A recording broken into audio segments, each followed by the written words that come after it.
గత గవర్నమెంట్లో బడుగు బలహీన వర్గాల కోసం, పేదల కోసం గ్రామాల నుంచి హైదరాబాద్కు వచ్చి చదవడం కోసం ఇబ్బంది పడుతున్న పిల్లలను ఉద్దేశించి కోకపేటలో ప్రతి కులానికి దాదాపు 5 ఎకరాల పొలము గవర్నమెంట్ డబ్బులతోనే భవనాలను నిర్మాణం చేసి ఇవ్వడం జరిగింది.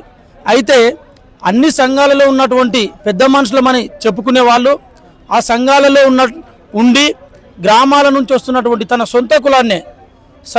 సొంత కులాన్నే ఎదగనివ్వకుండా వారికి ఆసరాగా ఆ బిల్డింగ్లను ఉపయోగించకుండా వాటిని నారాయణకని, చైతన్యకని, అలాగే పెట్టుబడిదారుల చేతికి ఇచ్చి వారి ద్వారా నెలకు 1-2 కోట్ల 50 లక్షల డబ్బులను తీసుకొని వారి జేబులో పెట్టుకోవడానికి పూనుకున్నారు.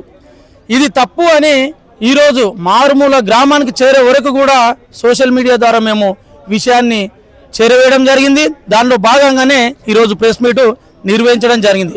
ఈ ప్రెస్ మీట్ ద్వారా ఈ కులాల అధ్యక్షులకు మేము ఏం పిలుపునిస్తూ ఉన్నామంటే, ఇప్పటికీ కూడా మీ మీద ఎంతో కొంత గౌరవం అక్కడక్కడ జిల్లాలో ఉన్నది.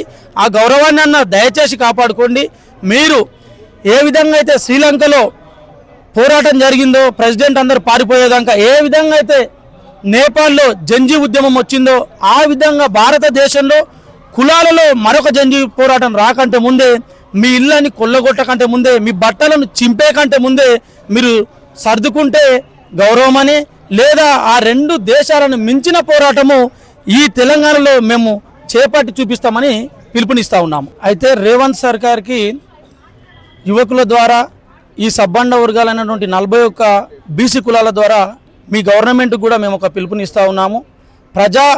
ప్రభుత్వం అని ప్రజల్లోకి వచ్చి ప్రజల ఆశీర్వాదం పొంది ప్రభుత్వాన్ని చేపట్టినటువంటి మీరు నల్లమల్ల అడవి నుంచి అత్యంత పేదరికాన్ని చూసి, రెడ్డి అయినప్పటికీ అత్యంత పేదరికాన్ని చూసి అక్కడి నుంచి వచ్చి పోరాటం చేసే సీఎం అయినటువంటి మీరు ఈరోజు మళ్ళీ అదే పోరాటానికి ఈ రాష్ట్రంలో ఉన్న బీసీలందరూ కూడా వచ్చే విధంగా పరిపాలన కొనసాగిస్తున్నారు.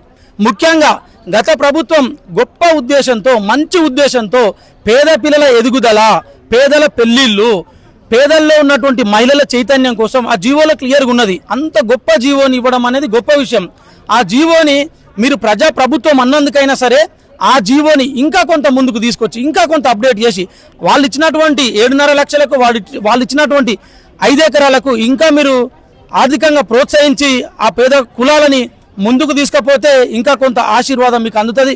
లేదా ఈ రాష్ట్రంలో ఉన్నటువంటి 41 కులాలు కన్నెర్ర చేసే పరిస్థితి వస్తే మాత్రం, ఈ కులాలలో ఉన్నటువంటి పెద్ద మనుషులను మాత్రమే మీరు చూస్తే, ఈ కులాలలో ఉన్నటువంటి ఆర్థికంగా ఉన్న వాళ్ళ చుట్టే కనుక మీరు తిరగదలుచుకుంటే, ఇదే కులాలలో మారుమూల గ్రామంలో అదే పాలమూరు నుంచి ఆదిలాబాద్ దాకా ఉన్నటువంటి పేద ప్రజలంతా చైతన్యం అయితే గవర్నమెంట్ని దించడము 1 నిమిషం పని అని కూడా గౌరవనీయులు రేవంత్ గారిని హెచ్చరిస్తూ ఉన్నాము.